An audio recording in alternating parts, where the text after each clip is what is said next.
to the What Really Happened radio show. The history the government hopes you never learn. Here is your host, Michael Rivero. And aloha, America. Welcome to our show today. It is Thursday, May 21st, 2015. Sure happy it's Thursday. Sure happy it's Thursday. Sure happy it's Thursday.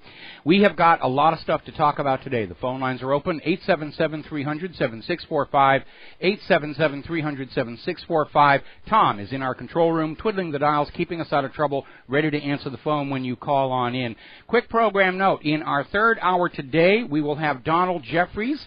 He's the author of the book Hidden History. It is a very concise, well-written overview of all of these various deceptions and cover-ups that we have been dealing with at whatreallyhappened.com for 21 years, and the independent media as a whole for 21 years.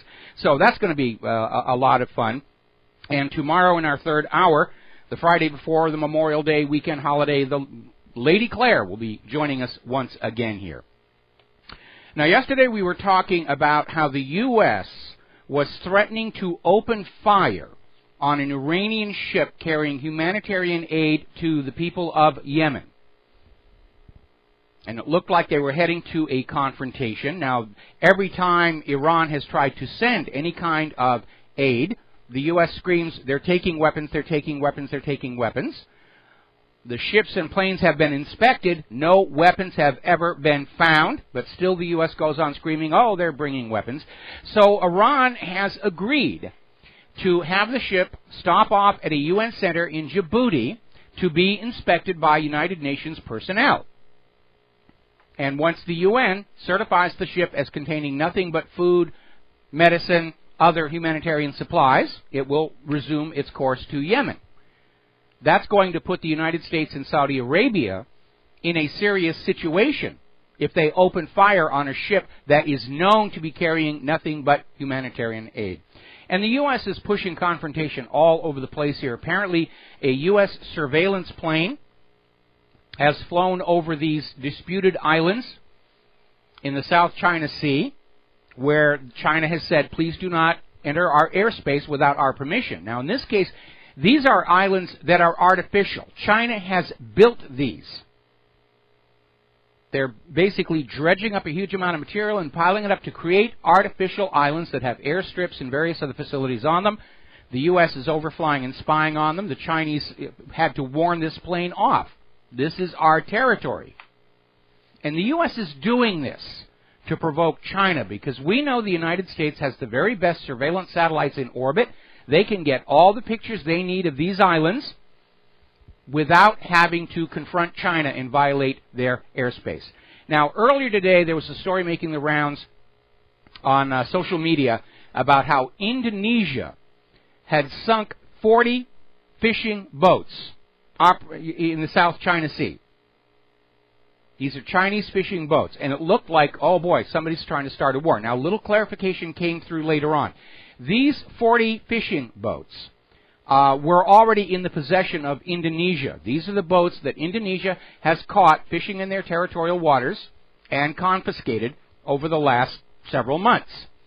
And as part of their independence celebrations, they hauled all the boats out around the shore and said to the people, hey, we're going to blow them up. It's going to be fireworks. And they blew them up, and everybody got pictures of it. And it was a public display. All righty, before we go any further here, we're going to grab a phone call. Casey in Korea, aloha, welcome to the show. What's on your mind? Casey, are you there? Yeah, can you hear me? I can hear you now. Yes, what's on your mind? Oh.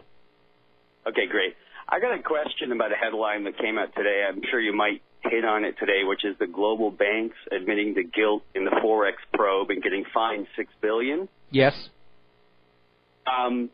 Just a simple question, and I didn't see it in the Writer article. Where does that $6 billion go when they get the fines?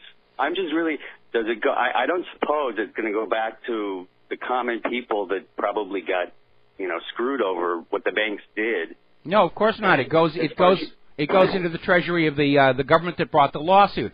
This is basically the government saying, we promise not to send any of your bank executives to jail for all the money they stole as long as you share it with us. they're getting a piece of the action. And however large these fines may seem to ordinary people, they are tiny fractions of the true take from these criminal enterprises. It's the way these banks do business. They'll rig a market, they'll commit a fraud, they'll make billions and billions of dollars. The government will say you shouldn't do that. The banks will say, well, here's a few million out of what we took, and the government will say, all right, that's it, we're happy. And then almost like another kickback scheme, basically. So yes, they're going to take some, Okay, and just one other quick follow-up along the lines of the banking. I know sometimes you bring up the Too Big to Fail film, and I finally got around to seeing that HBO movie, which, it's almost like you want to vomit watching it. Yeah. But some of these big players are shown in there, and the arrogance of the bank or heads of the banks are shown to a small level. But what do you think about, like, Paulson and Guyton are shown in that? I mean, William Hurt played Paulson, and it's like, oh, what can I do? Blah blah. I'm just curious of your. I don't know. It was propaganda. It was propaganda. There was a documentary called Inside Job. It came out, was talking about the collapse of the mortgage-backed security fraud. And how much damage it caused. It won the Academy Award for Best Documentary the year that it came out, and then promptly vanished, and HBO rushed out this other movie, Too Big to Fail, which was supposed to be the true story of the 2008 financial crisis, but it's nothing but a puff piece. It's trying to present all of these corrupted criminal bankers as just regular guys caught up in unfortunate events, and oh gee whiz, they tried their best to take care of the customers, and they didn't. It's just absolute pure USDA choice bovine excrement. No, I'll have to. It's interesting to hear that the other one came out first, and I'll definitely have to check it out. So, because this Too Big to Fail does induce vomit, basically. If you're sick and you want to... Yeah, if you need a good emetic, that's a good movie, to use. But the one that you need to look at is Inside Job. I know you can hunt it down on the web. It was available for free for a couple of places. But even if it isn't, go ahead and buy it. It is worth having in your collection. It's called Inside Job. It's a wonderful, wonderful film. Okay, great. Thanks, Mike. All right, thank you. And we're going to switch over real quick to Dustin in New Jersey. Aloha, welcome to the show. What's on your mind? East China Sea is what that title says it all. China has, for over 2,000 years, that they've been around, and, we're like 6,000 miles away, and we're coming into their territory saying what they should be doing? Now, come on, East China Sea, that says it all. Well, it comes down to the agreements about what constitutes territorial waters and what constitutes international waters. And the U.S. government basically says that territorial waters are defined as extending 12 miles straight out from the actual territory itself. A lot of other countries claim much wider areas. The U.S. refuses to recognize them. And that's where these disputes come in, where China has traditionally, over its entire history, said, these are our oceans, and the U.S. is saying, no, we're going to change the rules where only that 12-mile strip along your coastline is your water, and the rest is up for grabs for whoever wants to come on in there. And, again, this is really not about those artificial islands. It's not about what's going on in the South China Sea. It's not about fishing rights with Indonesia. The U.S. wants a state of conflict with China, not outright war. I don't think anybody's stupid enough to really push for that. But if the U.S. can get... It's about the economy. It's about the economy. It's about protecting the dollar from the yuan, because if the U.S. is in some state of hostility with China, then U.S. allies will be basically blocked from switching over to the yuan for their global trade and banking. And that's what it's all about, protecting the hegemony of the U.S. dollar in global trade and banking. Mike, I was flipping through the channel. I watched CNN real quick. I saw this, I don't know who he was, but calling for like a draft. I'm like, there is not a draft in the universe that can go up against China, Russia, and India. Well, that bill for the new draft has been sitting in committee in Congress. Charlie Rangel authored it. They're even going to grab young women and put them into combat. We'll be right back after these commercials. Hi, America. Welcome back to the show here. Now, over at the U.S. State Department, they have finally figured out that the reason European support has been turning away from the Ukraine agenda is the real possibility of open war leading to nuclear war is on everybody's mind. So over at the State Department, they're basically kicking back and saying, you don't have to worry.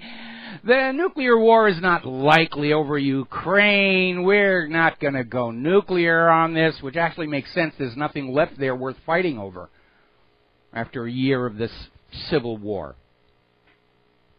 But the State Department's trying to reassure everybody, you don't need to worry. Bad things are not going to happen. The nukes are not going to fall.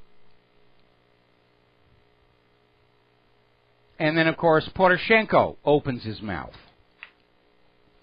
And apparently, in a statement made on the BBC yesterday, Ukrainian President Poroshenko, the installed U.S. puppet of Ukraine, declared that Ukraine is at war with Russia. That's his quote.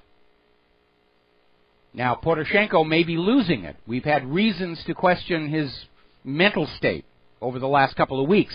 This is another. So, Poroshenko, here's your rifle, here's your parachute, so forth and so on here. Now, I think Poroshenko is realizing that because he has failed in his assigned task of reunifying Ukraine and bringing it under the slavery of the European Central Bank, that his supporters and backers are basically abandoning him. And they're going to leave him twisting slowly in the wind. And that means the Western Ukrainians, who are also sick and tired of him, may very quickly force him from power in a counter-coup. And Poroshenko may figure actually getting a shooting war going with Russia may be his only possibility to hang on to power at this point, or hang on to his very life. Now, down in Macedonia, people are wondering what the heck is going on. It was a very quiet place. All of a sudden, it's exploding in violence. Story out of ActivistPost.com is saying that George Soros, NATO, and the U.S. color revolution machine are behind all the unrest in Macedonia. I'm shocked, just absolutely shocked to hear that the U.S. is doing this again. And we do know that these non-governmental organizations are going in there, funded by George Soros. They were literally handing out grants to Macedonian students, $1,500 a pop, to come up with ideas for regime change. Now, according to Russia's Foreign Minister Sergei Lavrov, the plan here is to basically bring Macedonia to an end as an independent sovereign nation, given that Macedonia is seen as an artificially established state, and they're basically going to split it in two and have half of it to Bulgaria and the other half to Albania. And that's a very dangerous policy to be following, and Lavrov is very, very concerned. Like so much else that's going on in the world right now. It could break into open warfare, it could lead to nuclear war. I've had a lot of people here, say, I'm always saying, we got to be careful. If this goes any further, we're going to have a nuclear weapon pop up right up about there over Pearl Harbor. And they say, oh, that's not going to happen. They're not going to attack us. And I say, most of the people on this island felt exactly as safe and secure as you do on December 1st, 1941. We all know what happened a week later. Vladimir Putin is chastising Ukraine's finance minister over statements being made by Kiev that they are going to simply default on their debt to Russia. And Putin has come back reminding Kiev that the rules of the International Monetary Fund say that they cannot provide any loans to countries that are in a situation of default.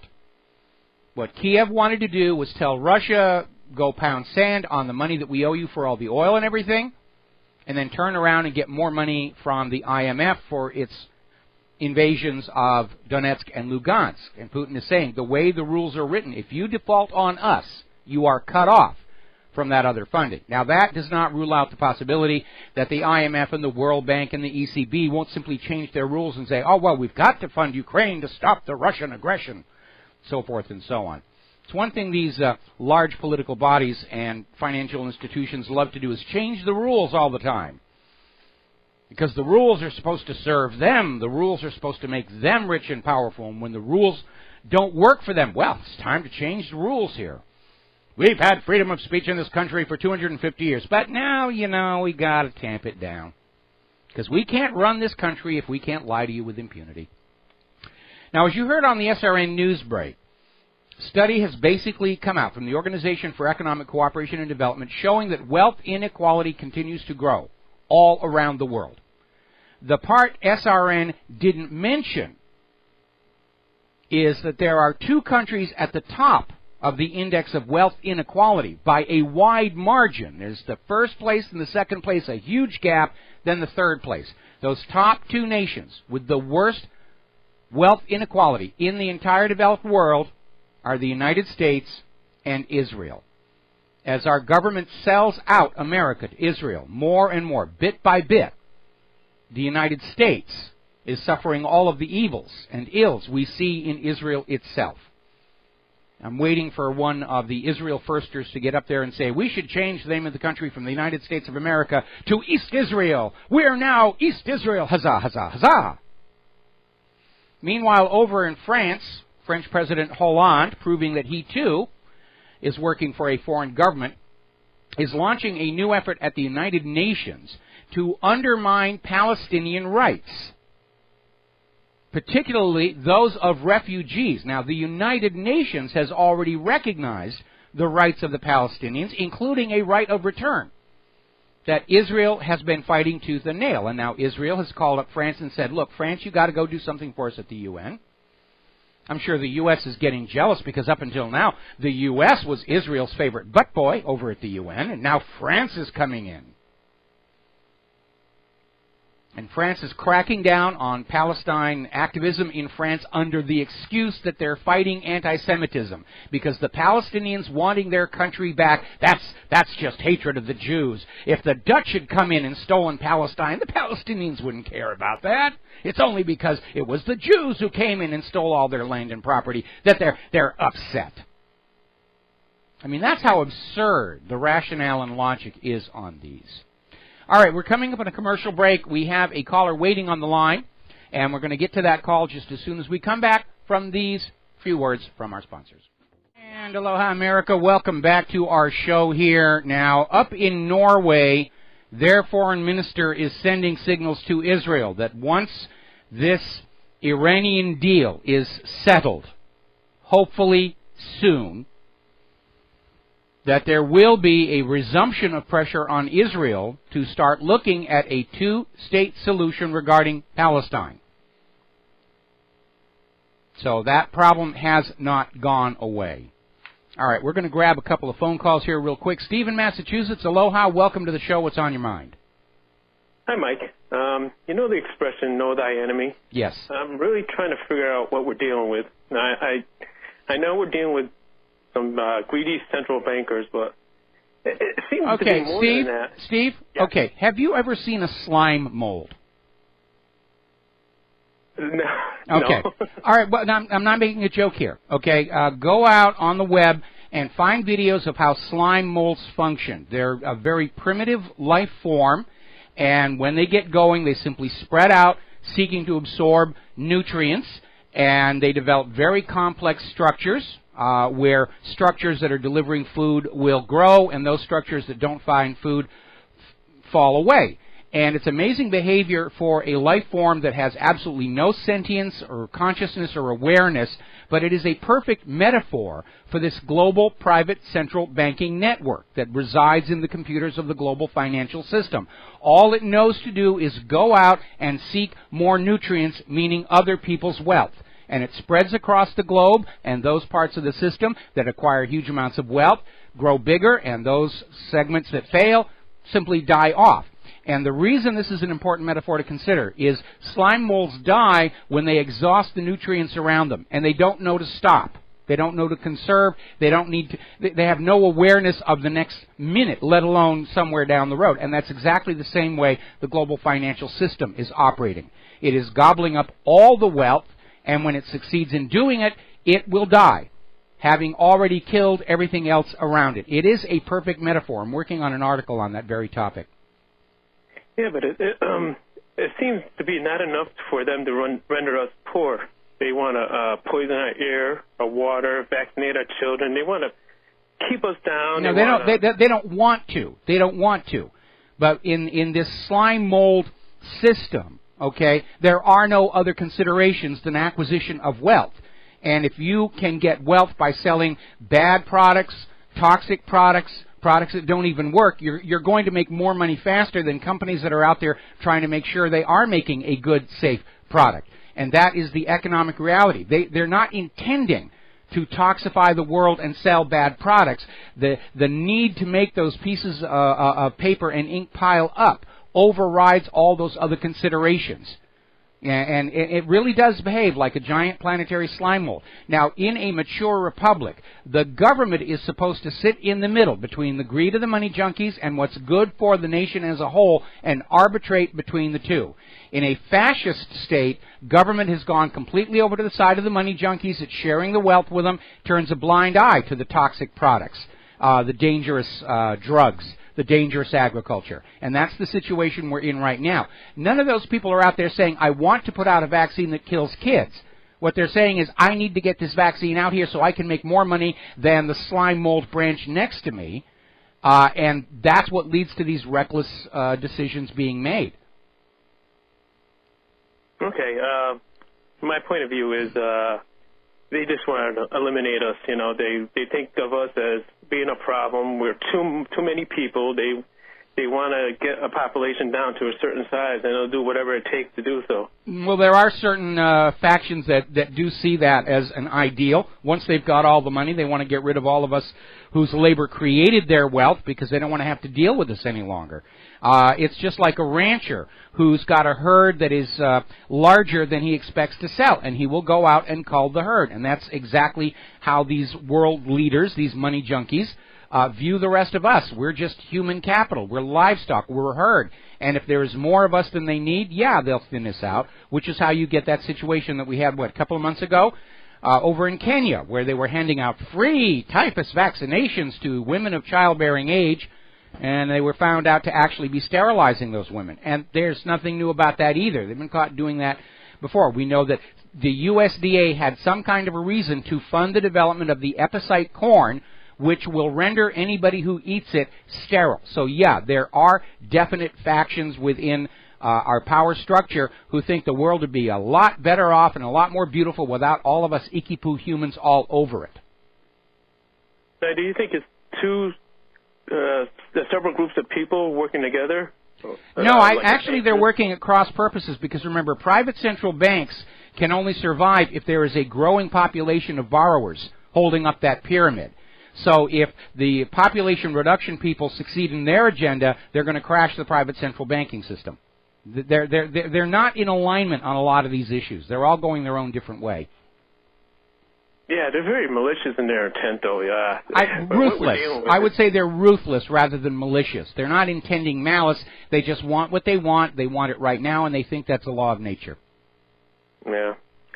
All right, I just wanted to run it by you and get your opinion. All right, well, thank you very much here. We got a lot of calls. I'm going to switch over here to Glenn in Philadelphia. Aloha, Glenn. Welcome to the show. What's on your mind? Hi, Mike. While I would support Indonesia's rights to defend its territorial waters and fish populations, I'm not sure that asset forfeit, seizure, and the scuttling of the boats is a reasonable response. No, they should do what they should do what they do here in the United States of America: seize the assets and then use them and sell them. Right? They could have been sold at auction. That's what I was going to say. They could have at very least.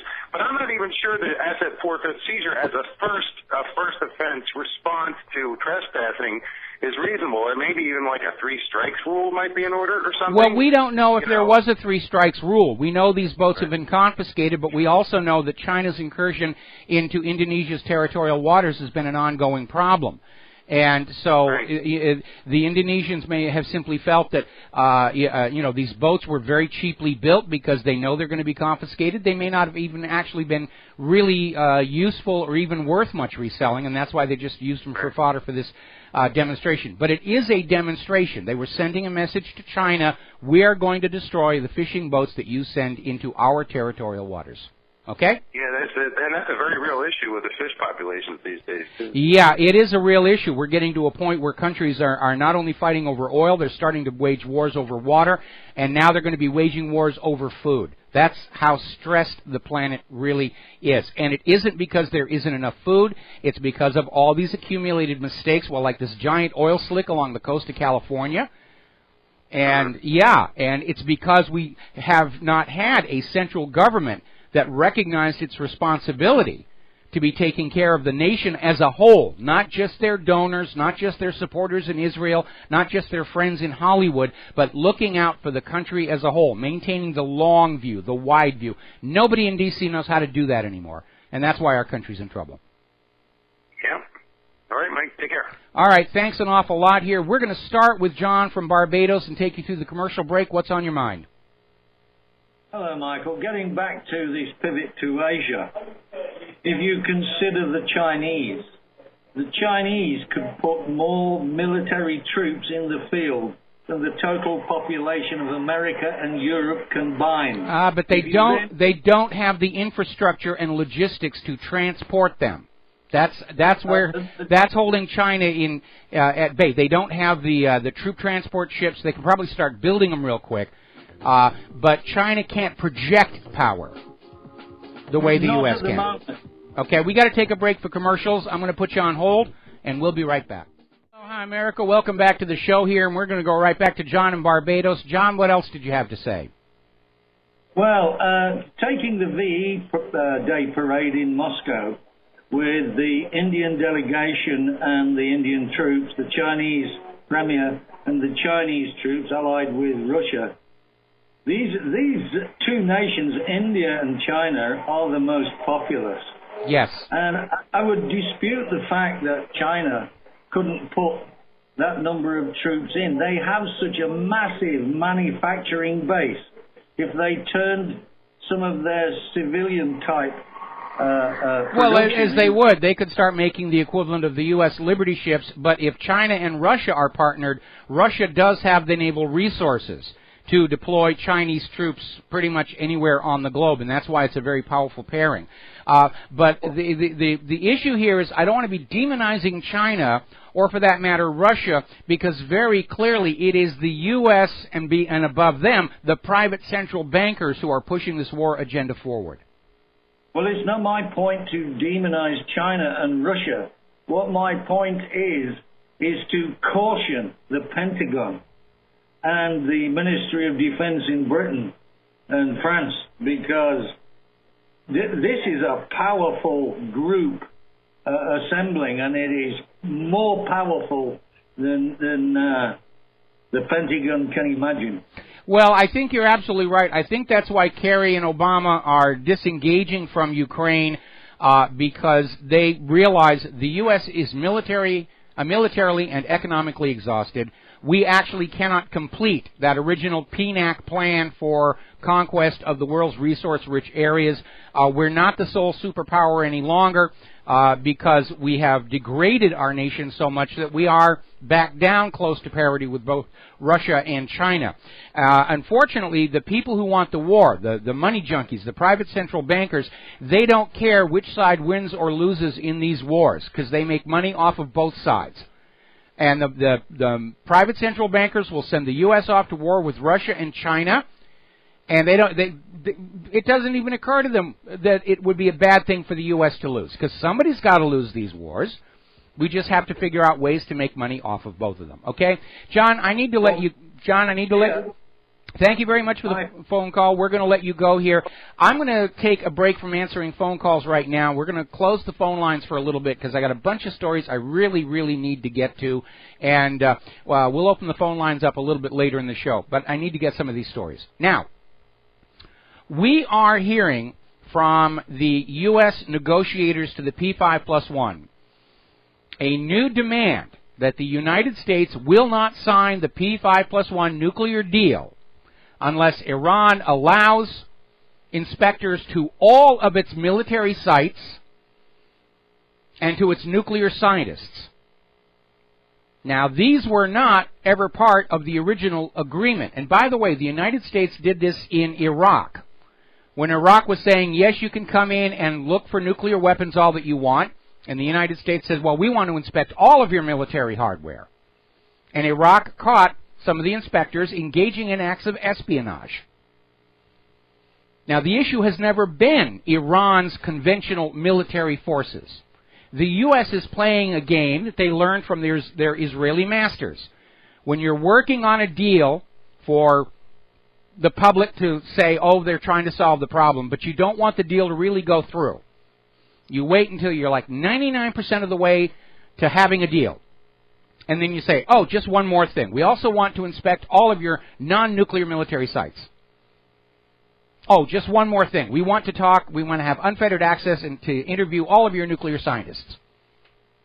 We just want to have one more thing, one more thing, one more thing, one more thing, until the other side realizes that the U.S. or Israel is not negotiating in good faith and throws their hands up in frustration and walks away. At which point the U.S. and Israel says, aha, they walked away. We wanted to have a deal, but they walked away. And that's exactly what's going on here. Because the issue was never Iran's conventional military. It's being thrown in there as a deal killer. And they're pushing on this because yesterday Iran's supreme leader, Ayatollah Khamenei, came out and said, no, that's not part of the bargain. And Iran has been accusing the U.S. of misrepresenting what is in the preliminary framework agreement. That Obama is making claims that Iran has agreed to things that were never there in the first place. Now, getting on to the economy, and one of our callers was talking about this, we're seeing right now an epidemic of major financial institutions all around the globe being caught engaging in massive criminal enterprises to keep themselves rich. And we're seeing all these crimes committed by bank buildings, which is why we can't send the bank executives to prison, because the crime was committed by the bank. And it really is a scam. The financial sharpsters will take $5 billion away from customers and investors, and then they'll pay $500 million in fines. And it looks like, wow, $500 million, that's a serious fine. No, it isn't. They're going to charge most of that off their taxes anyway. So it gets dumped on the ordinary people again. And none of these criminals ever go to jail. Unless you're in Iceland. Iceland has a system that works. If you're a banker and you commit fraud, you go to jail. Now, in the United States, the Supreme Court has granted legal personhood to corporations. And I think if we're going to treat corporations as persons, then we need to talk about punishments for corporations' wrongdoing, up to and including a corporate death penalty. In other words, shut the corporation down, sell off its assets, fire everybody. Because right now, corporations are, for all intents and purposes, gods incarnate. They can do whatever they want.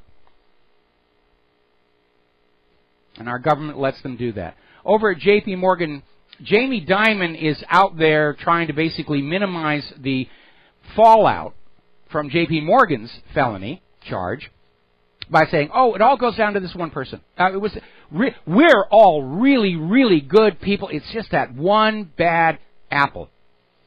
And nobody's buying it. I'm looking at this article in Wall Street on Parade saying that Dimon is, if nothing else, a master of the grand illusion, to which I would reply, no, he's not a master, because we all see that grand illusion.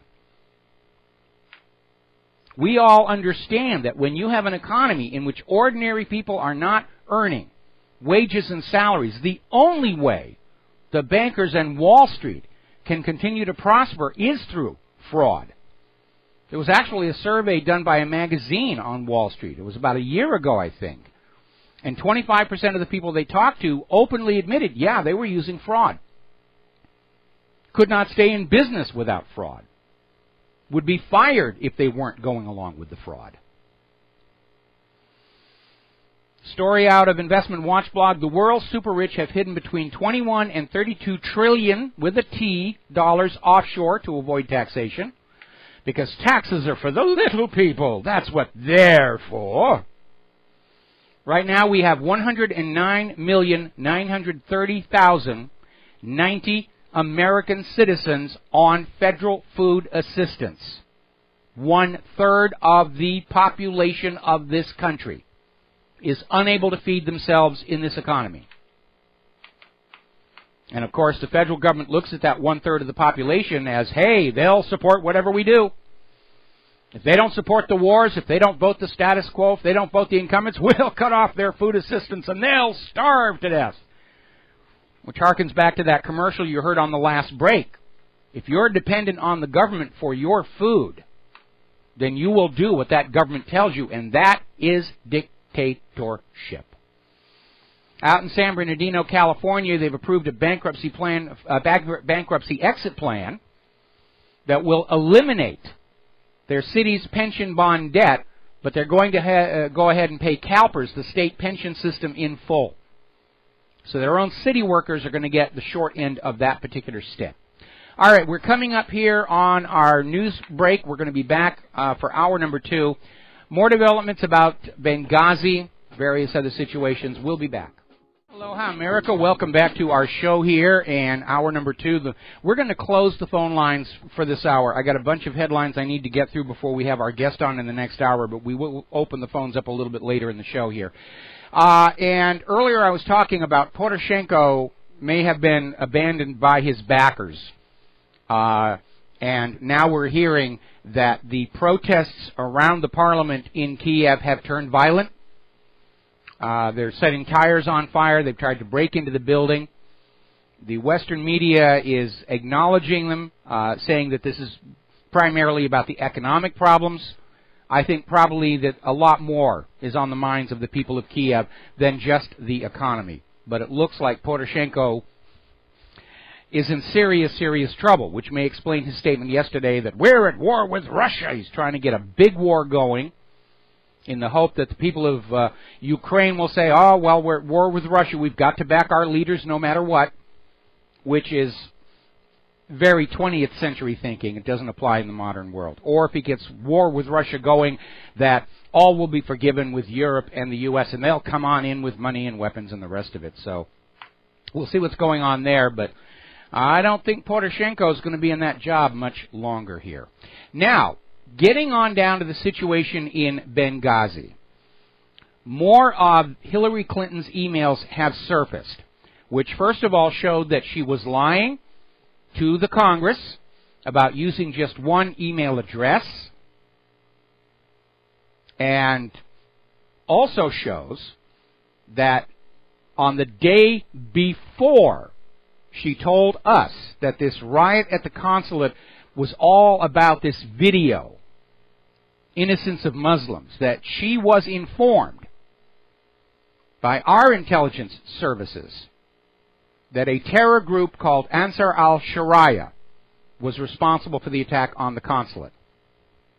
Now, this Ansar al-Sharia may be another manufactured phony terrorist group for covert action. And I still think that what Obama and Clinton wanted to do was stage a hostage crisis at Benghazi to lure the corporate media away from following Mitt Romney around, who was leading in the polls against Obama at that point. They were going to have this phony hostage crisis. Obama was going to resolve it heroically, proving he wasn't a Jimmy Carter, and ride the tide of public approval into his second term.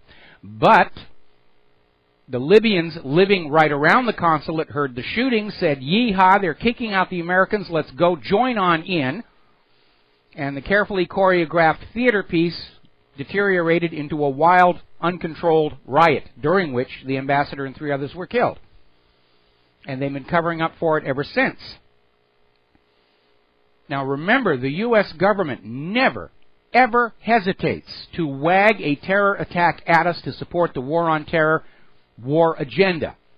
So why would they deny Benghazi was a terror attack? Unless it was a false flag terror attack that went horribly, horribly wrong. But, again, we know that when Hillary got up there and blamed the attack on Benghazi on this Innocence of Muslims movie, or actually a trailer. They had a trailer. There was no movie. It was a trailer. Rather quickly put together and thrown up on YouTube. And when she made that statement to you, the American people, she was lying, lying, lying, lying. We've had enough liars in the Oval Office. Certainly do not need another one here. On the other hand, according to Jewish billionaire Chaim Saban, Hillary Clinton's presidency would be great for Israel. And he's out there just advertising the fact that Israel is in charge of the U.S. political system. So billionaire and media mogul Chaim Saban openly stated in the Jerusalem Post, Hillary Clinton would be an ideal president for Israel. So we should all take up a collection and buy a plane ticket for Hillary to send her to Tel Aviv and let her run for president there. Because right now, America needs leaders who will put America first, second, and third, and not be working for a foreign power. Iran didn't like U.S. puppet rule, foreign puppet rule. India didn't like foreign puppet rule in the time of Gandhi. Iraq doesn't like foreign puppet rule. Yemen doesn't like foreign puppet rule. Libya doesn't like foreign puppet rule. Chile didn't like foreign puppet rule. Why should we accept or like foreign puppet rule of this nation? Now, article out of Desert Peace. If Americans only knew about the new U.S. arms deal with Israel, because Netanyahu is looking at the possibility that the P5+1 is actually going to go forward despite this recent attempt to derail the agreement by demanding inspections of Iran's conventional weaponry. And Netanyahu is telling the United States, we'll let you make the deal for a fee. And apparently the deal is now for billions and billions of dollars of new weapons given to Israel. You will pay for them, including the F-35. I don't know why Israel wants that. Probably to reverse engineer and sell the technology to our enemies. They've been caught doing that before. But that's the deal. The U.S. government has to grovel before Tel Aviv for permission to move forward with negotiations with Iran. That's a little humiliating for Americans, I think. Now, there's another article out there over in Bloomberg. Israel fears Obama will stop hiding its nuclear secret. And it's kind of an exercise in futility, because the whole world knows Israel has nuclear weapons. They've had them since the 1970s. The U.S. provided the first-generation weapons-grade uranium. The U.S. has provided them the technology for the hydrogen bomb and the neutron bomb. So why is it still being a secret? Well, because in the world of officialdom, there's this fairy tale they've constructed about nuclear ambiguity. And there is a conference this next week at the United Nations that is looking at adopting a resolution that would compel Israel to acknowledge its nuclear arsenal and open it up for IAEA inspection, which Israel doesn't want to do. And the UN can pass all the resolutions they want. Israel ignores them. Israel holds the world record for defying United Nations resolutions. But Israel is still out there telling Obama, go veto this. This is an annoyance. You go veto it. And now they're kind of worried that Obama might not do that because of the anger still lingering over Netanyahu's attempted end run around the White House with that speech to the joint session of Congress. And Congress has obediently followed Netanyahu's recommendation and arrogated to themselves the right to intervene in this agreement with Iran, even though that is strictly foreign policy, which Congress doesn't really have a say in. Foreign policy, under our Constitution, foreign policy is the domain of the White House and the State Department. For members of Congress to get involved in foreign policy without White House and State Department permission is illegal. It's a violation of the Logan Act. There's a 3-year prison sentence for that. And there's another reason for Obama to stop this deception. The longer the U.S. government goes on pretending that they do not know Israel has nuclear weapons, the more the American people see that the U.S. government is a puppet regime serving Tel Aviv.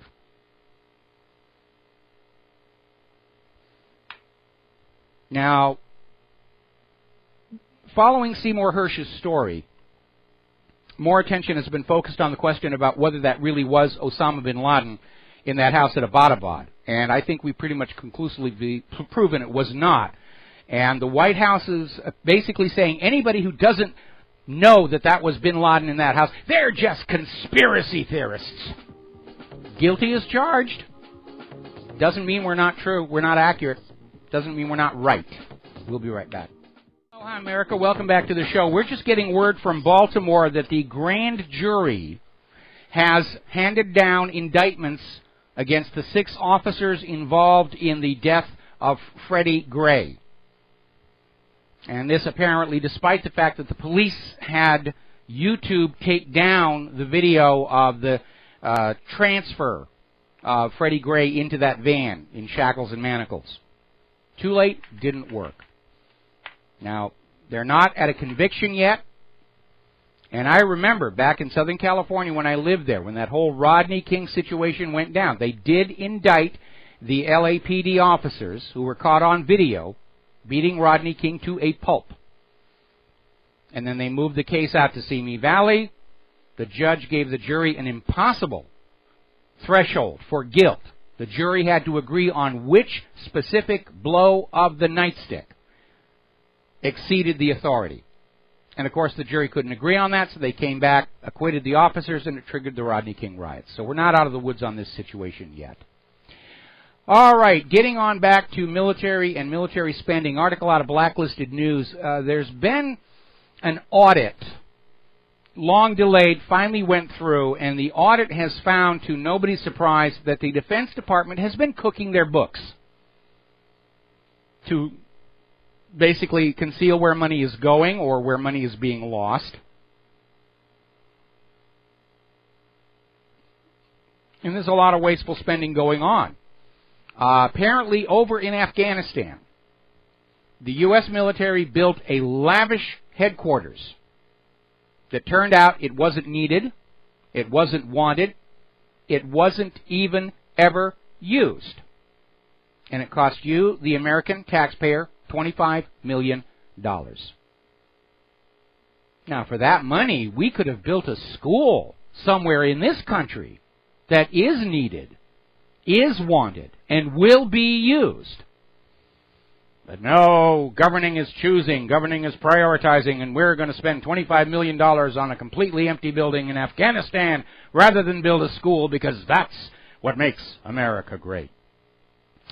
As we get ever closer to the 2016 campaign season, Scott Walker is out there looking for backers, and basically he's come out with this little price list. It's a printed price list of what it will cost for you to be involved in his decision-making process should he win the presidency. And it's just out there. For $1 million, you get the inner circle, you get to go to these meetings, you get to have this, you get to, for only $500,000, you get a slightly smaller list. For $250,000, it's even smaller than that. They're not even hiding the fact that they're for sale, that they're bought and paid for, that only people who can write checks for $250,000 or higher even matter to him anymore, or any politician for that matter. Now, Prime Minister Stephen Harper is coming up on a new set of elections, and he's trying to get his bona fides in a row. And apparently, he is now being honored by this Jewish council. They're going to give him the King David Award. One whose courage, strength, intelligence, and faithfulness are examples and inspirations for us all. So, Prime Minister Harper has the kosher seal of approval. And I'm sure ordinary Canadians are going to go, huzzah, huzzah, huzzah. Very interesting article over in Al Jazeera. Law or no law, Canadians better not criticize Israel. And they're talking about some of the new laws Harper is proposing for Canada, and even the laws that are already on the books. Basically saying that you can criticize and complain anybody that you want but Israel, because criticism of Israel is Jew hate and anti-Semitism. And a lot of Canadians are not happy about that. They're not happy about the fact that their government has been subverted by Israel, just like the United States of America. And they don't want Canada to turn into another United States of America or Israel. And I want to finish this story with two quotes. To learn who rules over you, simply find out who you are not allowed to criticize. This is attributed to Voltaire. There are some people who are saying, no, it was just a made-up quote. But it doesn't matter if Voltaire said it or not. It's absolutely true. To learn who rules over you, simply find out who you are not allowed to criticize. And the second quote is one of my own. My vanity runneth amok. The fastest way to bring down a dictatorship is to force it to act like one where everyone can see it. And when you have a government that starts openly engaging in double standards and hypocrisy, that you can say all the bad things you want about the Muslims and the Christians, but not about the Jews, you're seeing the face of tyranny and dictatorship. Because in a just republic, the law applies equally to everybody. If we have a protected right to freedom of speech to criticize the government of Russia, then we have a protected right to freedom of speech to criticize the government of Israel. And when you have your own government saying, yeah, criticize Putin all you want, but not about Netanyahu, that tells you that your government is not your government. It's an annex of Israel's government. And I think people need to wake up to that realization. It's not just countries in South America or far off in the Middle East that are under occupation by puppet rulers. It's happening right here in front of us. Now, the Illinois House passed their bill to stop the boycott, divestment, sanctions campaign against Israel. And what the bill simply said is that the state pension funds are not allowed to invest in companies that are supporting the boycott, divestment, and sanctions movement. Okay? Now, here's where it gets interesting.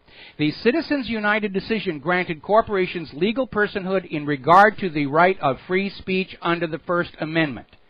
The application of financial pressure by the pensions abridges that right of those corporations. The Illinois bill is unconstitutional, and under the Supreme Court decision Marbury v. Madison, it's automatically null and void. Now, going one step beyond that, the use of any coercive means to alter the political views of another party is defined as an act of terror under the USA Patriot Act. So we've got the Illinois legislature acting unconstitutionally, committing an act of terror to serve the interests of a foreign government. And I hope the people of Illinois will remember that during next year's elections. No government can serve two masters. And a government that serves Israel cannot, does not, will not serve the American people. We are seeing it all across this country, at the federal level, at the state level, at the local level. And we need to get angry about that. We really, really do. All right, we're coming up here on another commercial break. I'm going to go ahead and open up the phone lines for the rest of this hour. So if you have a comment or complaint, feel free to call on in. Aloha, America. Welcome back to our show here. We're getting reports that the Russian embassy in Damascus, Syria, has been shelled. And there are injuries, possible deaths reported there. So somebody is trying to escalate the situation in Syria. Now, the U.S. has been trying to get Assad out for 4 years now. They're still not doing very well at all. All right, we're going to start grabbing a few phone calls here. James in South Carolina, aloha. Welcome to the show. What's on your mind? Got a question about the trade agreement that no one can talk about. Yes. We can talk about it. We're just not supposed to know what's in it. It seems that I remember that a person on the Senate floor or the House floor can say anything they want to without without going to jail or being held legally responsible, as Yes. long as they're on the floor. Yes. Okay, well, something obviously is stopping these people from doing that other than a legality. What is the mechanism that is stopping these people? Are they being threatened by an outside force? What is stopping them from doing what they can do? I would imagine that overwhelmingly they are receiving financial campaign donations from corporations that will benefit from these trade deals. And so, of course, they're going to stay silent. Not all of them are silent. There are some people standing up and saying this is a bad deal. And for the rest, of course, we know that the NSA has been spying on our people in government, including, according to Judicial Watch, our Supreme Court justices. And no doubt by now the NSA has a very thick dossier on all of these key people with all the little goodies with which they can be blackmailed. And that also explains a lot. Well, I mean, Senator Sessions ran without any opposition in Alabama. And, I mean, he's said more than anybody else, but it would seem that there would be somebody that would stand up and say something specific. I mean, out of 100, there ought to be at least one who's not overwhelmingly compromised or something. Well, it would be nice if that were the truth, but we saw in 2008 and 2012 how this machine protects itself. Because you had Ron Paul, who had far more grassroots support than any other candidate, and he was simply blockaded from playing. And that machine is not confined to presidential politics, but also to senatorial and House races. And so basically what it is, anybody who's running for office who's not going to go along with the corporate fascist Israeli military-industrial complex agenda is simply not allowed to get there at all. And I would say that if we have anybody who's in the Senate who's willing to stand up and talk about this, that is to be celebrated. Yeah, overwhelmingly the senators are there because there are very powerful financial interests who want them there to support the illusion that somehow we, the American people, are the authors of our own undoing. Well, they all say that they can't talk about it, okay? Is there something in writing that someone can see that prohibits this? I mean, they're not going to say, well, I'm being blackmailed or I'm being paid off. Nobody's going to say that. Well, but all of them say. Yeah. I'm sorry. Go ahead. Yeah, supposedly the trade deal is classified to some extent by the White House. But you're absolutely right. On the floor of the Senate, a senator could break that situation. But we also know we live with a government that is very loosey-goosey about the rules. And the White House has already set up a huge track record of punishing whistleblowers. And all of these senators, they want what any senator wants. They want another term in office. And they're not going to rock the boat and do something that might result in this machine turning against them next election. They're all looking at next year. Well, 1/3 of the Senate is looking at next year. And so, yeah, when the president says, don't talk about this, in specific terms, just support it, a lot of them are just going to go along because they don't want to give up being a senator. They might have to actually find a real job somewhere. Okay, Michael. Thank you. Keep it up. All right. Thanks an awful lot here. We're going to switch to Al in Canada. Aloha. Welcome to the show. What's on your mind? Hey, Mike. I'm just curious. Do you have any idea how much money that the United States people have paid interest on the national debt? Not off the top of my head, but it is a huge amount. And what's really interesting is, since the Vietnam War, if all of the tax money that Americans paid for the interest on the national debt had been applied to the principal of the debt would have been paid off.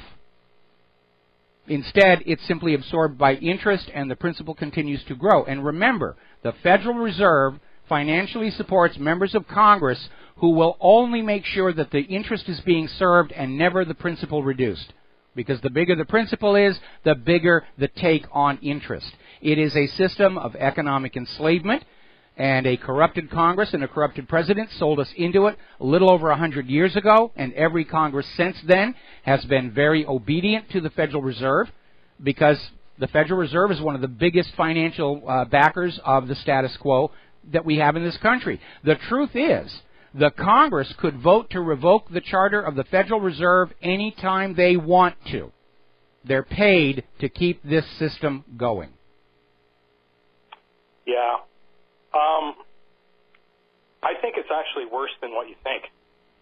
I did some calculations, and I have a feeling that since 1913, in real inflation, what do you call that? Adjusted. Anyway, adjusted dollars, it's probably approaching $50 trillion. Because since 1991, it's around $9 trillion, and that's not with adjusted inflation dollars. I think you're probably a little bit low. Crazy.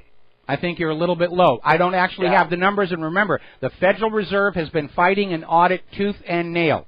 They'll say, we'll have a partial audit, we'll let you look at these books, but the Federal Reserve has never been fully audited, and they resist it by reminding everybody that, hey, they're not actually a part of the government, they're a privately owned company. In fact, there was an interesting story about a year ago where somebody filed a Freedom of Information Act lawsuit against the Federal Reserve to try and pry the information loose.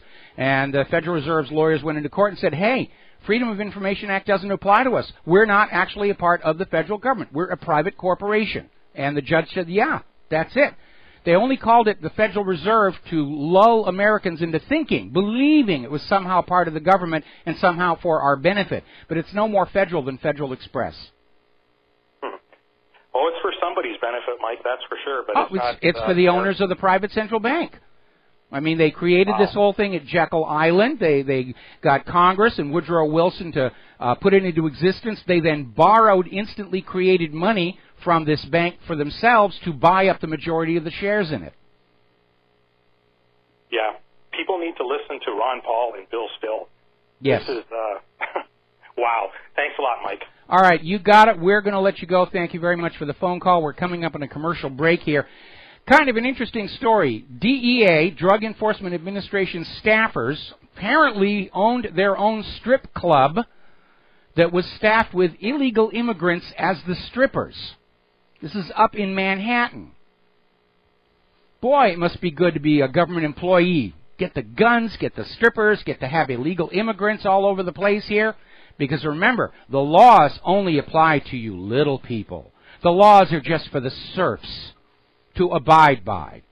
You know, the overseers don't have to play by the rules. Certainly the money junkies don't have to play by the rules. And we're seeing more and more of that. The system's completely corrupted.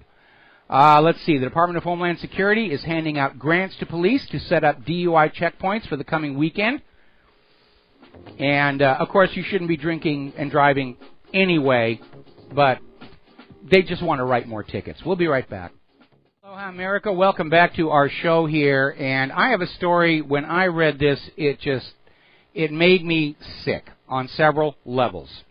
Now, we know not too long ago there was this horrible tragedy over in Georgia where the police executed a SWAT raid into a residence that was preceded by the lobbing of a flashbang grenade into the crib of a 19-month-old baby. And this was all based on an anonymous tip that there were drugs in the house, which, as I recall, they did not find. Now, when it first happened, the police were, we feel horrible about it. The baby was permanently disfigured. And at first the city said, we'll help with the medical bills. Then they reneged because they can't write enough traffic tickets to cover those hospital bills. And this thing went to court. And apparently the legal position taken by the SWAT team is that the act of sleeping in a room about to be breached by a SWAT team constitutes criminal conduct. And therefore, the baby was fully liable for the injuries he suffered. That was their legal justification. This is a 19-month-old kid. It wasn't even his decision whether or not to be in that room. At 19 months, he doesn't understand what criminal behavior is supposed to mean. And nobody knew the SWAT team was going to breach that house. But their entire legal justification for not paying the medical bills is that because the 19-month-old baby chose to be sleeping in the room when the SWAT team entered, that constituted criminal conduct on the part of the infant. If I'd been the judge in that case, I would have ordered the immediate commitment of that lawyer and a full psychological examination. All righty. Let's see. Here's an interesting story, and it confirms a lot of what we've been saying about George Zimmerman, Trayvon Martin, Ferguson, Freddie Gray, and the rest of it. It's a story out of Investment Watch blog. Obama unleashing racial agitators on crime-filled cities to the tune of $163 million. And now this is coming out of the Department of Justice, saying it's going to send all this money out to various community activist groups. But critics have pointed out the groups who are getting this money from the Department of Justice are the groups that are responsible for fanning up the anti-police sentiment in American cities. I've been telling you all along, the U.S. government is looking to create some kind of nationwide race riot situation where they can declare a national emergency and martial law and get rid of that pesky old Constitution and Bill of Rights. And they keep on trying and they keep on trying. Now they're shifting. They're saying if ISIS attacks the United States, then we'll have martial law. And I have to be very honest, I'm worried about the upcoming weekend. Because the U.S. government is out of time to find a way to transition the United States from its still quasi-constitutional republic roots into a full-on fascist dictatorship. Because starting next month, you're going to see some serious, serious economic upset coming from Greece, coming from Ukraine. Okay, now then, a little bit of good news.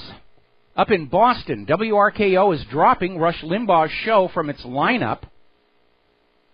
And this is following on to Limbaugh's longtime Indianapolis affiliate, WIBC, that dropped him, saying that losing his show is probably going to improve its advertiser prospects. So if you are listening to this show from Indianapolis or Boston, please feel free to contact WRKO and WIBC and point them to gcnlive.com or wrhradio.com and tell them that we're ready to take over the golden microphone for a little while. Anyway. Now, getting on a more serious situation, we're getting documents, more documents released from Edward Snowden, how the NSA had a plan to hijack the Google App Store in order to plant malware on smartphones. I don't think NSA had to hijack Google. I think Google would have gone along with it. They seem to be seriously compromised about all this national security stuff.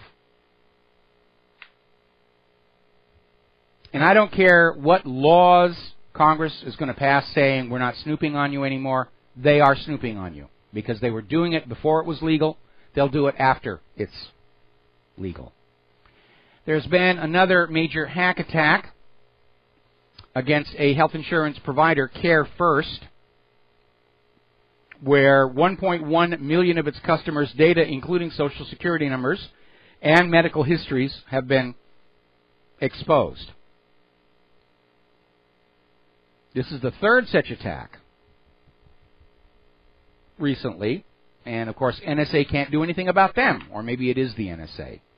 This is how they get stuff to blackmail you with. Oh, you had a sexually transmitted disease you caught while you were married. We're going to make that public unless you agree to do X, Y, Z, Y, so forth and so on. Meanwhile, over in Russia, they're getting ready to adopt a smartphone operating system from Finland called Sailfish. And they're adopting it because it's not iOS and it is not Android. And the source is open for inspection, so Russia understands that if they adopt this as their new smartphone standard, that they're going to be less exposed to NSA. The NSA's spy program has not made the United States more secure. It certainly has not found any terrorists. It has opened up serious vulnerabilities with all these NSA backdoors in our cell phones and tablets and routers and backplanes and BIOS, which real cyber criminals can find and do use. And with the exposure of this massive spy operation, other countries are avoiding U.S.-based systems at a time when our economy cannot suffer easily such declines in business. Meanwhile, I want to repeat a story we had from earlier in the week. Over in New York, an activist group decided to deal with this idea that if you don't have anything to hide, then you should not be upset about your conversations being recorded. And they planted tape recorders all across New York, just recording people's conversations, talking to people at the coffee shop or whatever, and they put them up on the web. Now, obviously, the people who were caught on those recorders are a little bit upset. And they should be. And that is exactly what the government is doing. They're grabbing all of your information and peeking at it. And it is unconstitutional. It's illegal. It is criminal behavior on the part of a criminal government, on the part of an agency which sees itself as above the law. And one of the founding principles of the United States of America is nobody is above the law. Ever, ever, ever. So you're going to have to take responsibility for the privacy of your data. Government will not insure it. Government's trying to trick you into thinking you've got privacy again, but they won't give it to you. They're too afraid of you. So you might want to look at that NSA challenge page of mine, copy down the code snippets. I'm trying to come up with a public key version of the 10,000 Monkeys code. But learn to make your own. And we're already hearing from down in Australia, they're going to make teaching encryption a criminal offense. That's how scared they are that you are going to learn to write and create your own systems of encryption. All right, we're coming up here on our news break, and when we come on back, we're going to be talking to Donald Jeffries, who's the author of this new book, Hidden History. And I have not read it all, but it is a very concise, clear compendium of all of these scandals that have been the fodder of the independent media for almost a quarter of a century now. In fact, it goes all the way back to the Kennedy assassination. We'll be right back.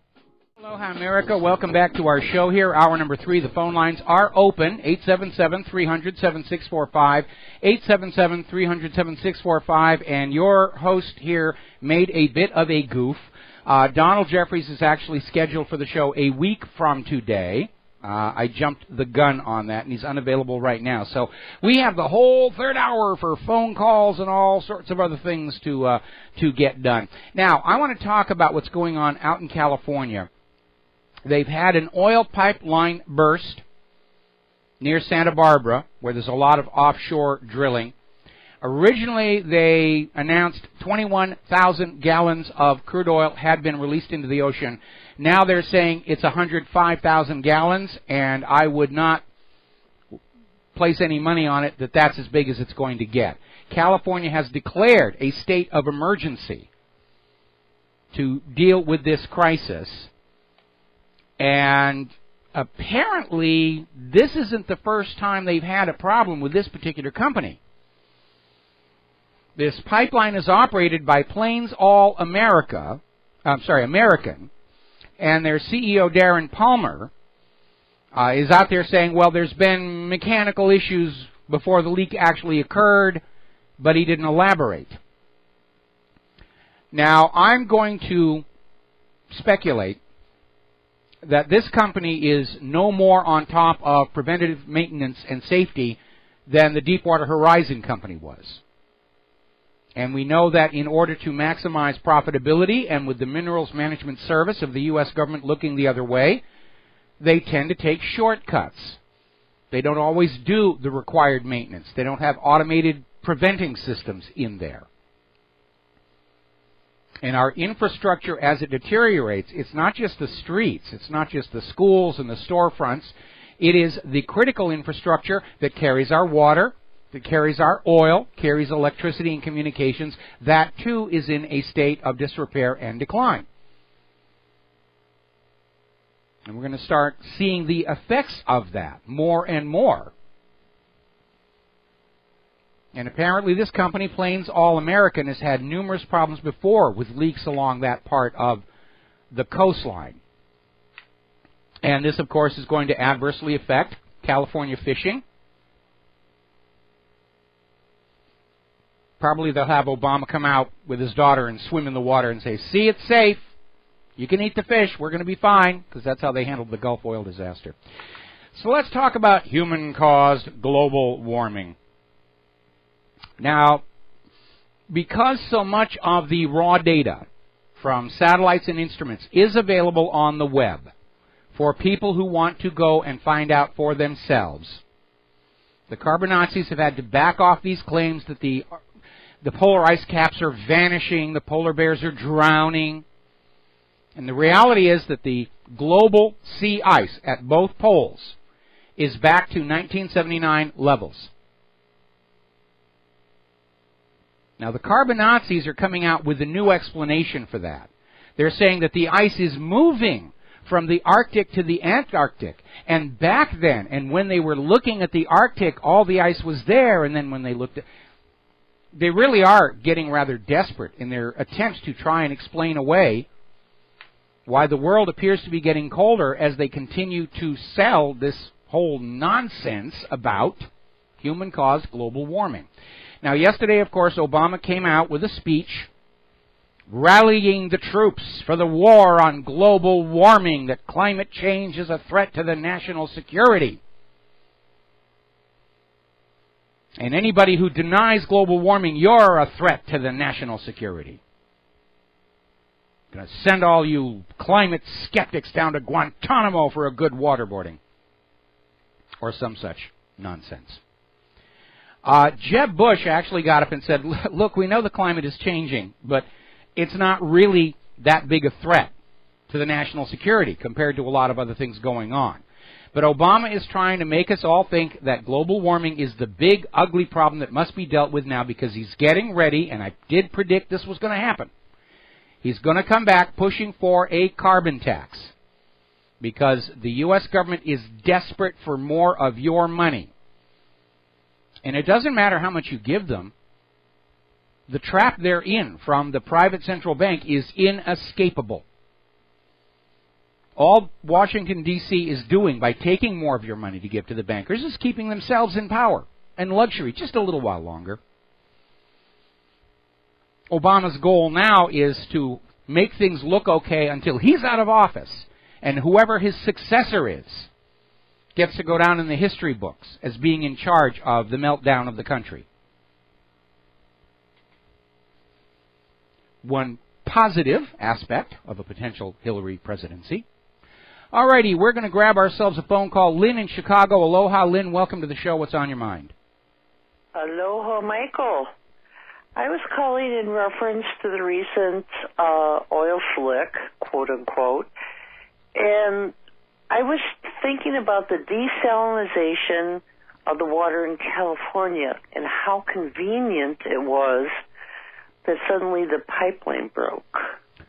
I'm not sure I see a connection between efforts to set up desalinization plants in California to deal with the drought and this oil pipeline breakdown. What is the connection you're implying?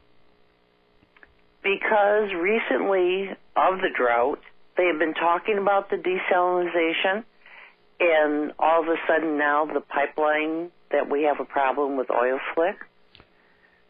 I think that's purely coincidence. I don't see how one impacts the other. The desalinization plants are much further to the north where they're going to try and build them. But there really isn't much positive political gain to be gotten from another pipeline disaster with the Gulf of Mexico disaster still in everybody's mind. I'm not sure I see a linkage. Well, I'm here in Chicago, And I'm with the Godfather. So and I'm here in Honolulu. So, well, not actually I Honolulu. know. So Okay. That was my parallel, is that desalinization, and all of a sudden there's a slick. And maybe I'm wrong, but I enjoy your show. Thank you so much. Well, thank you very much as well. No, I really don't see a linkage there. Obviously, desalinization plants take a great deal of energy, and the oil companies would profit from that. I really don't see a link there whatsoever. Yesterday we mentioned, and it's worth mentioning again, California is dealing with this horrific drought situation. The bottled water companies are sucking out the water that's there and then selling it back to the Californians at a 600% markup.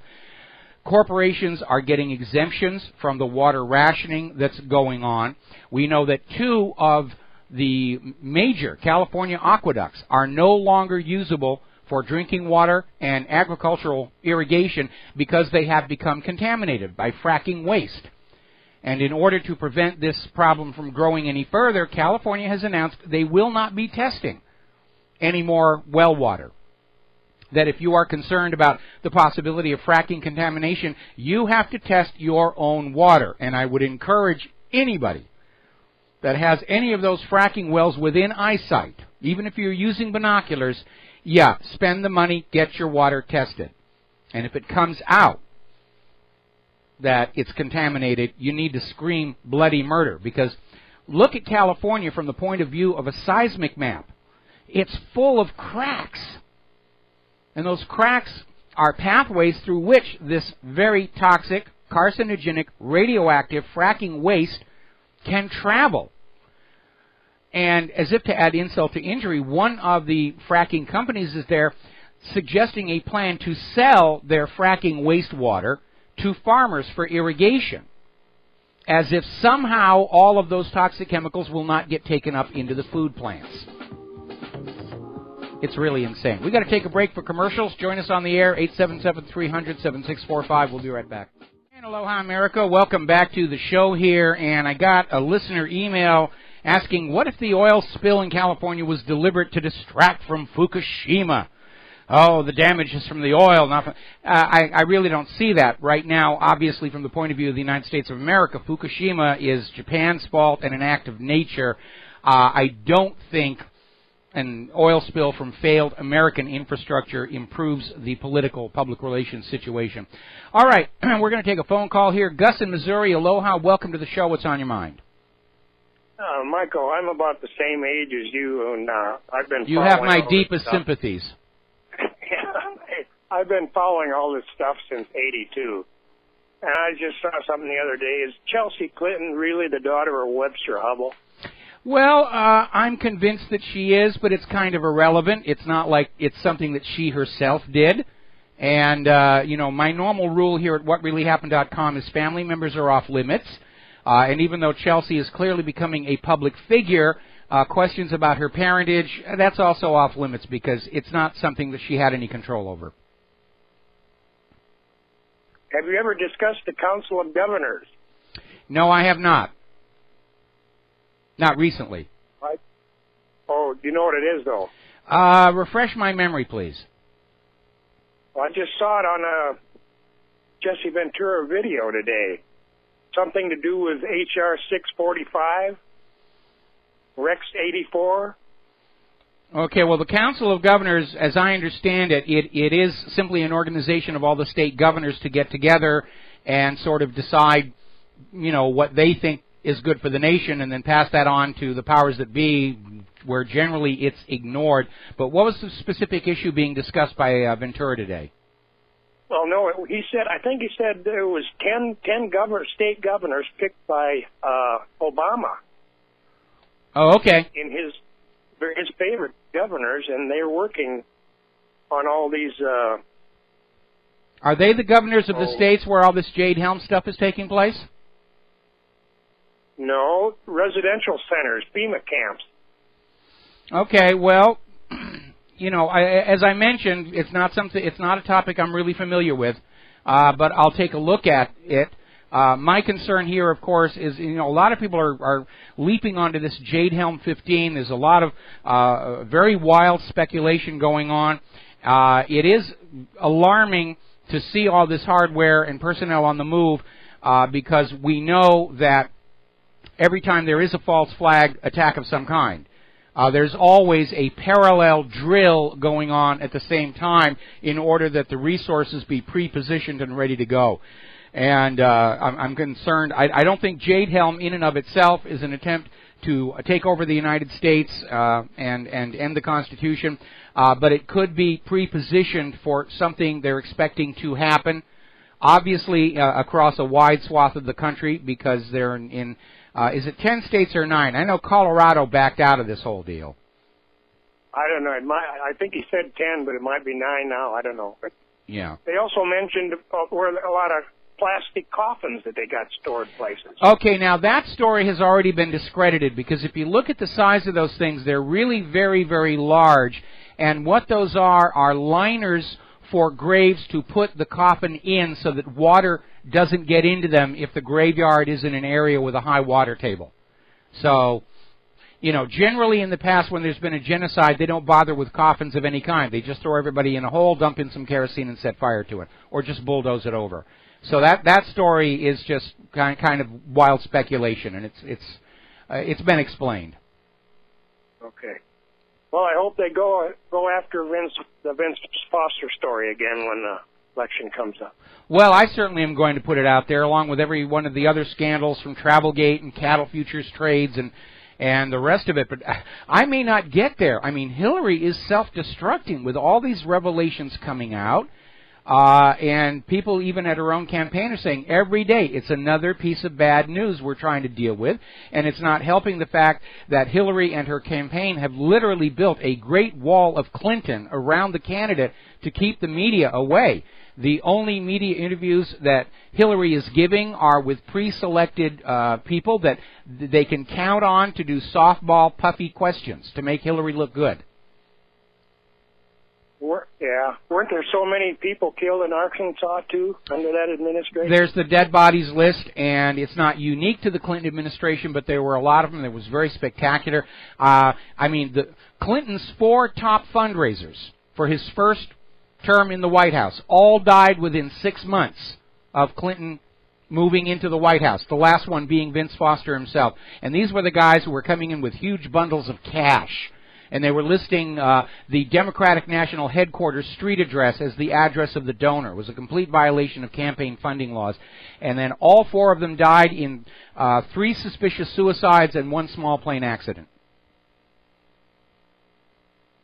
Well, thank you, Mike. I hope something happens in the next couple of years, because I've been waiting since '82 to have something happen. Well, I think it is happening right now. It does feel like it's about to come apart. We know that Greece has already said they're going to be defaulting on June 5th.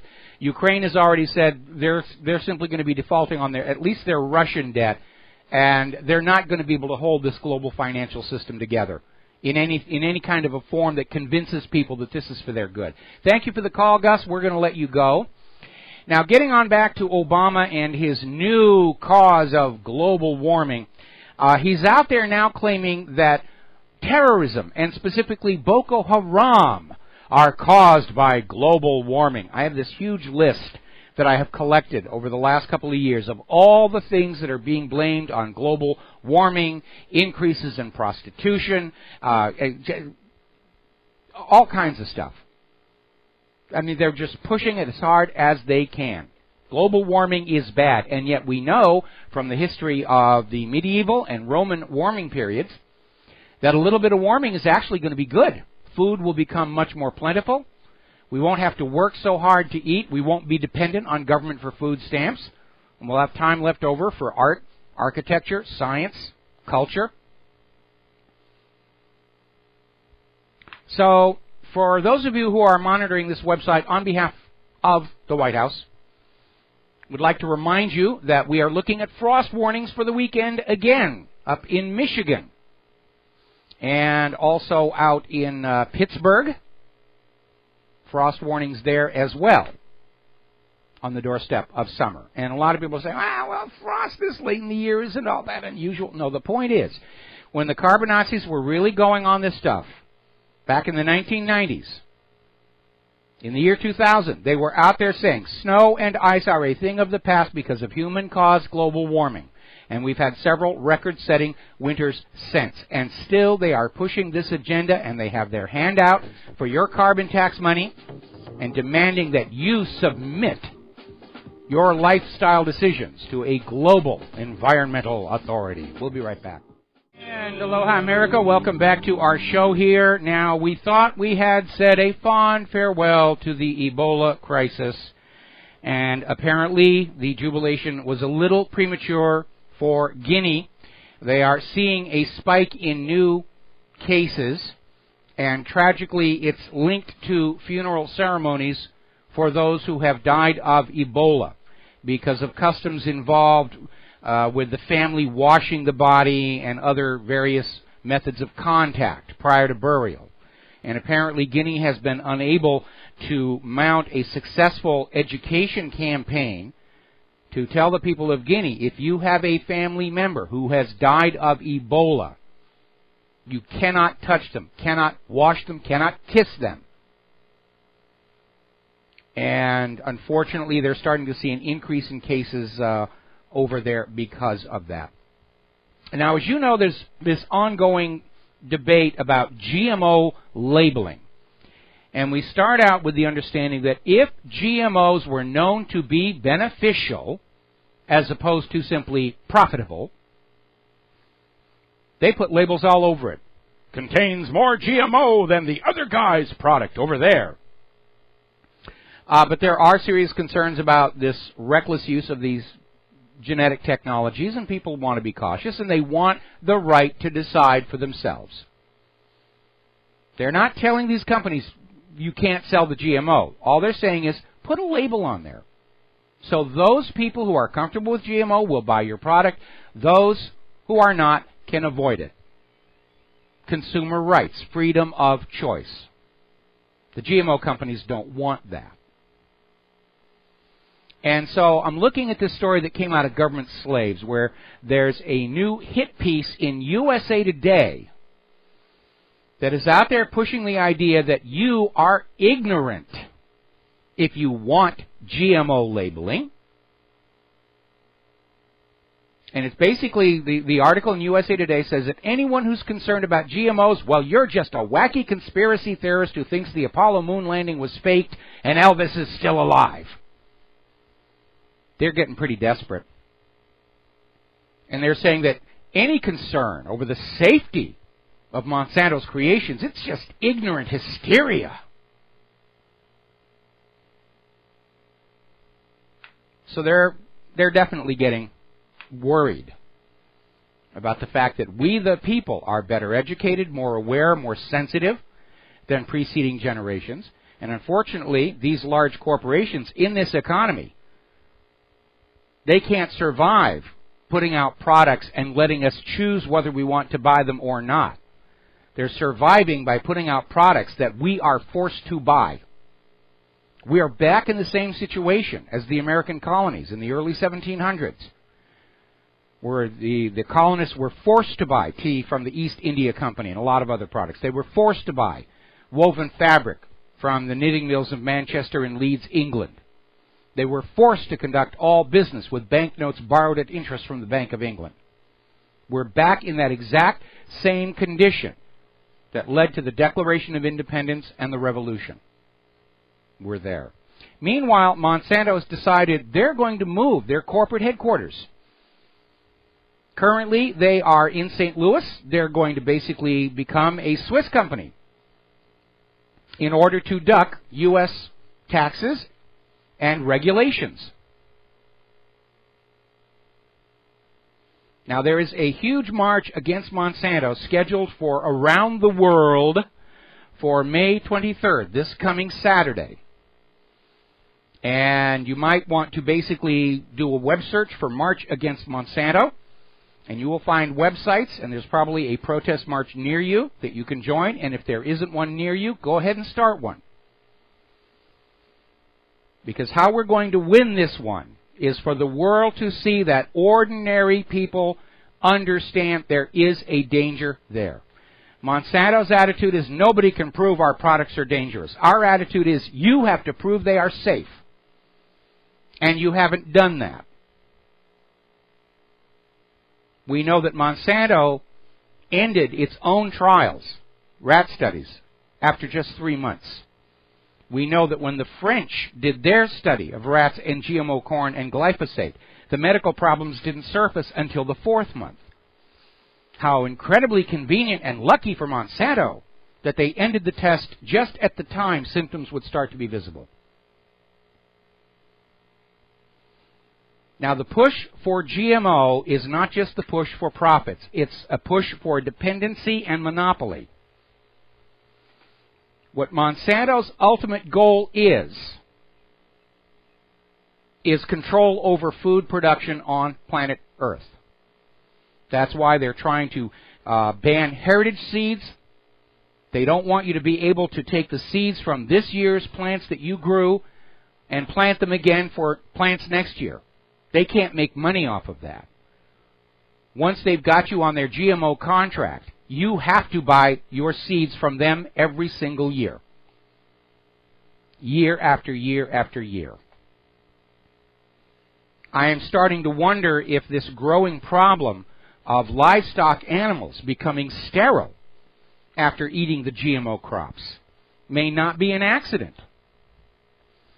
What if Monsanto is getting ready to come out with a Roundup-ready pig and a Roundup-ready chicken and a Roundup-ready cow so that you won't be able to breed and raise your own livestock? You will have to go to Monsanto and buy little tiny piglets and calves and chicks so that Monsanto is making more money off of your work than they are already. And that basically puts Monsanto in the same position as, well, the private central banks. You have to go to the U.S. dollar for global trade and banking. You have to go to Monsanto if you're going to grow food anywhere on planet Earth. If that is indeed their agenda, I mean, it really is world domination. Nobody on planet Earth will eat unless Monsanto is making a piece of the action. And a reminder, Monsanto's own cafeteria doesn't serve GMO food. The United Nations is announcing that TEPCO is going to have to dump more of the highly radioactive Fukushima wastewater into the ocean. They can't stay ahead of it. None of the cleaning plants that they put up there have worked. They're just piling the stuff up. Go and look at the site in Google Earth and use that little time slider that they have in Google Earth, and you just see how these huge drums are piling up. They don't know how to fix it. They're not going to be able to fix it. And if Fukushima had been built to the same standards as the power station at Onagawa, we would not be in this problem. Onagawa proves something I've been saying all along. You can have safe nuclear technology. You can have safe deep crust oil drilling. You just cannot allow the money junkies to make the safety decisions. And Onagawa proves that. The chief designer, chief engineer of the construction of Onagawa made it a one-man crusade. We are going to meet these standards for safety and protection from quakes and tsunamis. And it's a shame he did not live long enough to see the vindication of his stance, because Onagawa survived the quake and tsunami without any damage.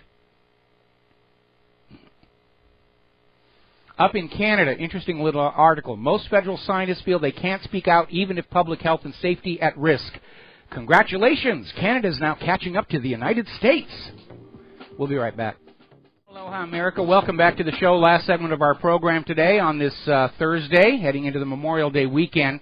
Now, out in California, as you know, they're rapidly passing laws trying to deal with this drought that they're facing out there in California. It's a very serious drought. But then California does get droughts on a regular basis. It is, after all, mostly a desert out there.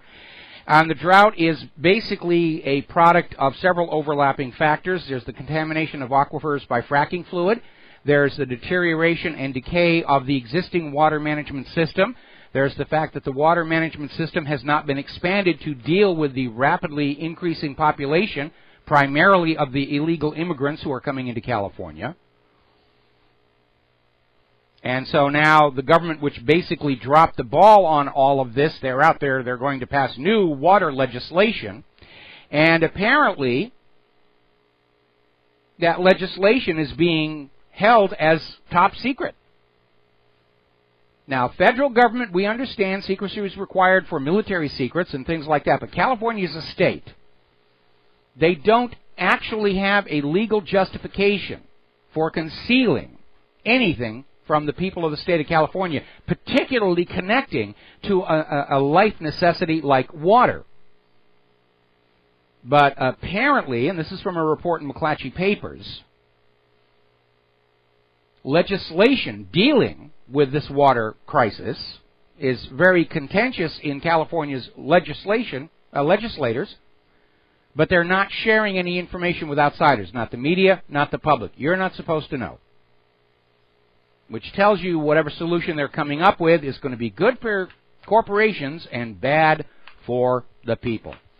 Now, you've probably noticed over the last few weeks, planet Earth seems to be stirring and rumbling. There are 40 volcanoes around the world erupting right now, 34 of them along the Ring of Fire, which surrounds the Pacific Basin. And something does seem to be going on with all of this. Now, here on the Big Island of Hawaii, our swarm of quakes in that southern rift zone appears to be slowing down. The quakes that were up at the top of Mauna Loa seem to be slowing down, but we're seeing more and more quakes ranging far out on the ocean floor around the Big Island. So it's kind of hard to get a feel on total seismicity. But the island down there is shifting. The tilt meters are showing. Things are moving around underneath there. So we'll keep an eye on that. Palestine is going to take Israel to the International Criminal Court on June 25th. They're filing 2 suits initially for war crimes committed by officials of Israel against Gaza during these various operations. Israel's out there saying, you can't prosecute us. We're above the law. Actually, Israel's tactic is to go on out and say, well, the Gazans were committing war crimes first. You've got to prosecute them first before you can prosecute us. Now, speaking of war crimes, the U.S. Federal Court in Washington, D.C. has ruled that the U.S. government can, in fact, keep their torture documents secret. It's been a big stink about trying to find out what was going on. What has our government been doing in our name in these CIA torture dungeons around the world? And the D.C. court agreed with the White House that this stuff has to be kept away from the American people. You can't be told what's been going on with your tax dollars. But there's an upside. We are now all free to imagine the absolutely worst possible horrors that could have been committed by the U.S. government. Their attitude is, well, we're not admitting anything. Yeah, well, we don't care. We know you're lying. You've just admitted you're covering something up. We're going to imagine that you're out there with the wheels and the Iron Maidens and the racks and all this other stuff. Prove us wrong. Release what actually happened. Now, Gerald Celente, who's got a good reputation as a trends forecaster, has come out saying that at this point, America is a collapsing third world country, which is not going to really surprise anybody who's been paying attention. And I know that a lot of young people are still being propagandized by their schools, especially under Common Core, that America is the greatest nation on earth. And it isn't. And I keep thinking back to that wonderful clip from the newsroom on HBO. And I wish they would find some way to bring that show back and carry it forward from where it ended. Because they were bang spot on. America isn't the greatest nation on earth. We haven't been for quite some time. And I know a lot of Americans would prefer to just be oblivious to what's going on Wall Street in Washington, D.C., and just go through life and say, yes, we're the greatest nation on earth. The imaginary playmate in the sky sits up nights to admire us. We're a light unto the world. We set the moral standards, blah, blah, blah, blah, blah, blah, blah, blah. And we aren't. Our government commits war crimes. Our government lies to start wars. Our government is engaged in torture of innocent Iraqis to find weapons of mass destruction that never existed. for you Franz Kafka fans out there. As it turns out, and I was one of those people, I was raised by my school, our government is good, all those other governments are bad. And here I am at 60 years of age, with the realization that the government of the United States of America is pretty much the same as any other government in any other country. And that's not a positive statement, because all governments are eventually oligarchies. All governments tend toward corruption. All governments tend toward tyranny and dictatorship unless they are held in check, which is what the Founding Fathers tried to do when they set this country up. To diffuse power across all the land, to the states, to the communities, to the people, and not allow it to be concentrated in a single spot, to become a prize to be won and then used. I have to tell you, looking at 2016, Bernie Sanders is starting to look better and better to me as somebody to get behind. But for the rest of that field out there, I don't see anybody that I want to see in that White House. Certainly not Hillary Clinton, certainly not Jeb Bush, certainly not Mark Rubio, certainly not Lindsey Graham, certainly not anybody who's out there pledging what a great friend of Israel they are. Over at Dee's Illustration, they had this wonderful cartoon. It was a TV set showing Hillary, Bush going into 2016, and in the foreground you can see the legs of somebody dangling from the roof where they've hung themselves.